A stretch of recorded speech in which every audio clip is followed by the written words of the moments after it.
हर हर महादेव सीजल के 150 डेज़ की target study में आपका स्वागत है। ये है आपका डे 73। उम्मीद कर रही हूँ आप अच्छे से पढ़ रहे हो और देखिए आधा सफ़र लगभग हमने तय कर लिया है। आप में से बहुत से एस्पिरेंट होंगे जो शायद अभी हताश होंगे, दुखी होंगे या डीमोटिवेशन फेस कर रहे होंगे। माय डियर एस्पिरेंट्स, एक बात आप ध्यान से सुनो। देखो, बहुत बार ऐसा होता है कि हमारा मन नहीं करता है पढ़ाई नहीं करनी। बहुत बार ऐसा होता है जब नंबर नहीं आते हैं तो हमें लगता है क्या यार इतना पढ़ के भी नंबर नहीं आ रहे हैं।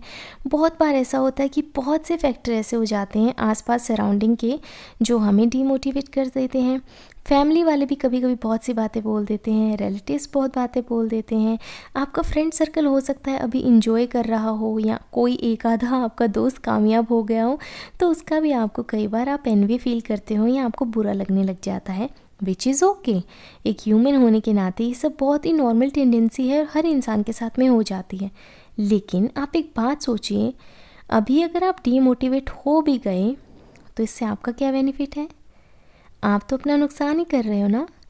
बहुत बार ऐसा होगा कि आपको लगेगा कि मुझे नहीं पढ़ना, मुझसे नहीं होगा। मुझे भी लगता था, लेकिन पता है मैं क्या सोचती थी? सिर्फ एक बात मेरे दिमाग में आती थी कि प्रीति अगर अब रोएगी, अब डीमोटिवेटेड हो जाएगी तो कौन है जो तेरी जगह सब चीज़ें करेगा? कौन है जो तुझे संभाल लेगा? कोई भी नहीं। और पता है जब आप एक ऐसी फैमिली से आते हो जहाँ आपके पेरेंट्स आपको पढ़ाने के लिए बहुत चीज़ें कर रहे हैं तो आपके ऊपर रिस्पॉन्सिबिलिटी और बढ़ जाती है। और मैं तो गांव से थी। आप सोचो कि तब मेरे ऊपर क्या जिम्मेवारी होगी कि मैं गांव में भी पहली लड़की जो दिल्ली आकर पढ़ रही है। अब ऐसे में मेरे लिए तो और ज़्यादा इम्पोर्टेंट हो जाता है कि मैं ऐसा एग्जाम्पल सेट करूं कि लोग मोटिवेशन लें और अपने बच्चों को बाहर भेजें। और ऐसा हुआ भी। मैं सीजन में मल्टीपल टाइम फेल हुई हूँ, ऐसा नहीं मैं फेल नहीं हुई हूँ। मैंने अपनी साइड में पढ़ाई भी कंटिन्यू रखी है, लेकिन कभी मैंने उसको खुद पे हावी नहीं होने दिया। मुझे पता था, एक विश्वास था कि हो जाएगा, होगा, बहुत अच्छे से होगा और बहुत बढ़िया तरीके से होगा। आज की डेट में मैं ASO भी हूँ, आई वॉन्टेड इट, और ASO भी ऐसे डिपार्टमेंट में हूँ विच इज़ वेरी नाइस। तो आप समझें चीज़ें आपकी भी होंगी, लेकिन आपको विश्वास रखना पड़ेगा। अगर आप अभी डिमोटिवेटेड हो जाओगे तो कौन करेगा आपकी जगह काम? बस एक थॉट ये रखा करो कि जो करना है मुझे करना है और मुझे ही करना है, कोई और आकर नहीं करेगा। रिज़ल्ट का बाद में सोचना, पर करते ज़रूर रहना। और पता है आप सब कर लोगे, मेरा पूरा विश्वास है। जो बच्चे इस टारगेट स्टडी से जुड़े हैं ना, वो डेफिनेटली कर लेंगे। अगर कुछ हेर फेर होता है सीजल का, जैसे कि हो जाता है नॉर्मलाइजेशन में या बहुत सी चीज़ों में, तो अलग बात है। पर उन बच्चों का ज़रूर एग्ज़ाम होने वाला है, ज़रूर एग्ज़ाम क्लियर होगा जो टारगेट स्टडी से जुड़े हैं और सिंसियरली ऑनेस्टली पढ़ाई कर रही हैं। क्योंकि आप अपना 100% दे रही हैं और रिज़ल्ट अपना 100% आपको ज़रूर देगा। तो आप डीमोटिवेटेड मत हुआ करो ना, आराम से पढ़ा करो, अपना ध्यान रखा करो। कभी कभी लगता है कि यार बहुत दिन से पढ़ ही रहे हैं तो अब पढ़ने का मन नहीं है। और देखो संडे में तो आपको ब्रेक रहता है, मेरे पास तो वो ब्रेक भी नहीं रहता था। जैसे प्री ख़त्म हुआ था मैं तुरंत सीजल के मेंस में लग गई थी। और फिर मैं क्या करती थी कि बस शाम को गोलगप्पे खाने चली जाती थी। गोलगप्पे मेरे फिक्स था कि गोलगप्पे खाकर आ जाओ या मोमो खाकर आ जाओ, थोड़ा सा टहल कर आ जाओ। शाम को निकल जाती थी, ट्यूसडे को मंदिर जाती थी, हमेशा हनुमान जी को 21 रुपये का प्रसाद चढ़ा कर आती थी। उसी बहाने में हनुमान जी से भी मिल के आ जाती थी। तो आप अपना रूटीन बनाओ कि हाँ भाई मुझे ना ये चीज़ अच्छी लगती है, ये चीज़ ना मुझे हेल्प करेगी मेरे बोर्डम से, मेरे मोनोटोनस रूल से, मुझे ये टारगेट से मुझे बचाने के लिए। तो आप एक दिन खुद को दिया करो, अच्छी सी मूवी देख लिया करो, उसके बाद में अच्छा अच्छा खा लिया करो, उसके बाद में फिर पढ़ने बैठ जाया करो। खुद को रिवॉर्ड देना सीखो कि हाँ भाई इतना मेरे को इतना चलना है, मैं इतना चली, अब आराम करूँगी, अच्छे से खाऊँगी पीऊँगी सोऊंगी, फिर इतना चलूँगी, फिर खुद को रिवॉर्ड दूँगी, फिर इतना चलूँगी, फिर खुद को रिवॉर्ड दूँगी। और ऐसा करते करते आप कब जर्नी पूरी कर लोगे आपको पता ही नहीं चलेगा। तो खुद को रिवॉर्ड देना सीखो। अब आज के लिए इतनी का बातें काफ़ी हैं। फिर भी आपके मन में कोई बात हो तो मुझे ज़रूर बताना। अब बात करते हैं टारगेट स्टडी की। मैथ्स में टाइम एंड वर्क चल रहा है ना, गगन सर से कर रहे हैं। आज आपका आखिरी दिन है डे 7। अगले 2.5 घंटे की क्लास कंप्लीट कर लेना और कल हमारा टेस्ट डे रहेगा। आप ज़रूर रिवाइज़ कर आना इस पूरे चैप्टर को।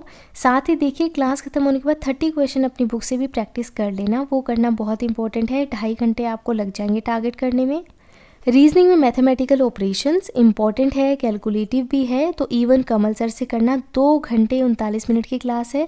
रिमेनिंग क्लास जो है आपको कंप्लीट करनी है। ऑलरेडी हमने आधी तो कर ली थी ना। 30 क्वेश्चन आप प्रैक्टिस कर लेना अपनी बुक से जैसे आपकी क्लास खत्म हो जाती है। 1.5 घंटा आपको लगेगा इसको पूरा करने में। कल से हम जो है प्रैक्टिस शुरू करने वाले हैं रीजनिंग के, और मैथ को थोड़ा सा एक्स्ट्रा टाइम देने की ट्राई करेंगे। धीरे धीरे वो इनकलकेट कर देंगे हम टारगेट में। तो कल से आपकी रीजनिंग की मिक्स प्रैक्टिस स्टार्ट हो जाएगी और आपको पता चल जाएगा आप कहाँ लाए कर रहे हो। बस आपको ध्यान देना है कि आप अच्छे से टेस्ट दें, और अपनी तिलस्मी नोटबुक को आप ज़रूर बनाए रखना। तिलस्मी नोटबुक क्या करेगी आपके लिए, आपकी पूरी जर्नी को आपके लिए रिकॉर्ड कर रही है। जहाँ जहाँ आपको प्रॉब्लम आ रही क्वेश्चंस में, उन क्वेश्चंस का एक संग्रह बन रहा है, एक कलेक्शन बन रहा है, ताकि जब आप एग्ज़ाम से पहले रिवाइज़ करोगे तो आपको सारी चीज़ें एक जगह मिल जाएंगी। तिलस्मी नोटबुक को हैंडी रखना।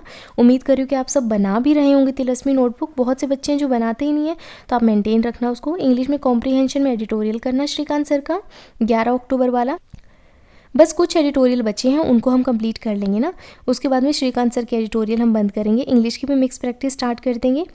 निमिषा बंसल मैम के साथ एडिटोरियल करना 4 जनवरी का। और वो कैम में 10 word, 10 one word substitution, 10 phrasal verb करना। अब देखिए एक कमेंट मेरे पास आया था, फ्रेजल वर्ब नहीं है, ये ईडियम फ्रेजेस हैं। एक कमेंट मेरे पास आया था कि दी हम मिस स्पेल्ट वर्ड, एंटो, सिनो, फ्रेजल वर्ब ये सब कब करेंगे। आप तो हमें टारगेट में यही देते रहते हो। देखिए एक चीज़ मैंने आपको पहले ही समझाती थी, आपको जो है एंटोनिम सिनोनिम अलग से नहीं करने हैं। ये बहुत बड़ी गलती है जो एस्पिरेंट करते हैं, बिल्कुल मत करना इनको। लास्ट में हम कोई वन शॉट क्लास ज़रूर देख लेंगे जहाँ हमें चीज़ें समझा रखी हूँ, लेकिन ऐसा करके ना अपने पैर पे कुल्हाड़ी मार रहे हो, आप अपने माइंड को बहुत कंफ्यूज कर रहे हो। आप वर्ड करो ना। वर्ड में अगर आपको एक शब्द का मतलब पता है तो उसका उल्टा मतलब तो आप निकाल ही लोगे ना। उल्टा मतलब निकालने में तो होशियार होते हैं बच्चे, तो वो चीज़ें तो आप अपने आप कर लोगे। आपको शब्द आने चाहिए, आपको सिनोनिम आने चाहिए। आपके जो हैं इस टारगेट स्टडी के आसपास आपके 1500 सिनोनिम हो जाएंगे, उतने तो मोर देन सफिशिएंट, इससे ज़्यादा आवश्यकता नहीं है। जब हम वन शॉट क्लासेस देखेंगे तो 1000 प्लस 1500 फ्रेजल वर्ब ये सब चीज़ें कंप्लीट करेंगे। फ्रेजल वर्ब की बात रही तो फ्रेजल वर्ब जो है आपका क्लोज टेस्ट में आता है। फ्रेजल वर्ब सबसे आखिरी में करने वाली चीज़ है, क्योंकि ये ना थोड़ी कंफ्यूजिंग ज़्यादा होती है, इसको हम सबसे लास्ट में करेंगे। मैंने किसी वजह से ये सब चीज़ें बना रखी हैं। मिस स्पेल्ट वर्ड जो हैं वो आपके टेस्ट के एक साथ में कवर हो जाएंगे।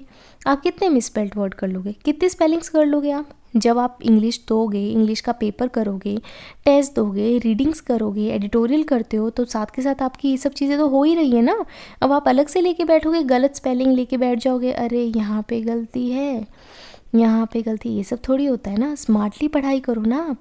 आपको कोई गाइड करने के लिए, बताने के लिए, मुझे तो कोई नहीं था बताने के लिए, मैं तो ऊट पटांग चीज़ें करती रहती थी, लेकिन मैं नहीं चाहती ना कि आप सब ऐसे फंसो। आप सब वही चीज़ें करो जो रिक्वायर्ड है, और वही चीज़ें हम कर रहे हैं। आप बस मुझ पर थोड़ा विश्वास रखो, ये सारी चीज़ें हम कर लेंगे। जो आप गिनवा रहे हो ना, मुझे कमेंट में बताते हो दीदी ये सब कब करेंगे, वो सब हम करेंगे, ठीक है।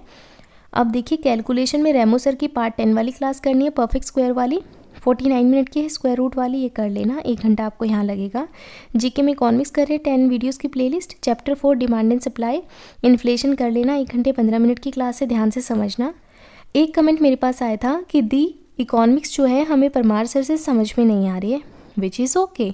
इकोनॉमिक्स से बहुत लिमिटेड क्वेश्चन आते हैं, और जो बच्चे इकोनॉमिक्स बैकग्राउंड के नहीं हैं तो उनको इतना परेशान भी नहीं होना चाहिए। कुछ बेसिक चैप्टर आपको समझ में आ रहे हैं, that is more than sufficient. अगर आपको फिर भी बहुत प्रॉब्लम हो रही है तो मैं आपको इसका सब्स्टिट्यूट जो है ग्रुप में आपके साथ लिंक शेयर कर दूंगी, आप वहाँ से कर लेना। लेकिन आपको इतना परेशान होने की ज़रूरत नहीं है। इकोनॉमिक्स आपको सिर्फ लाइटली लेना है कि सिंपल सा क्वेश्चन कोई आएगा तो आप आंसर कर दो। अगर बहुत कॉम्प्लिकेटेड आएगा तो कितने बच्चे होते हैं इकोनॉमिक्स बैकग्राउंड के, बहुत कम बच्चे होते हैं, तो आपको वैसे ही एडवांटेज मिल जाएगा। तो आपको इस चीज़ के लिए परेशान होने की ज़रूरत नहीं है। जितना आप समझ सकते हो एक बार को समझो, रिवीजन के टाइम हम दोबारा से कर लेंगे चैप्टर को। बाकी परमार सर का समझ नहीं आ रहा है तो इसलिए मैं आपको अलग से क्लास ज़रूर प्रोवाइड कर दूंगी टेलीग्राम पर। 1.5 घंटे में टारगेट आपका पूरा हो जाएगा। पूरा टारगेट 9 घंटे का है। कोई भी डाउट या प्रॉब्लम आती है तो मुझे कमेंट्स में बताना। अपना ध्यान रखना, अच्छे से पढ़ते रहना। हर हर महादेव।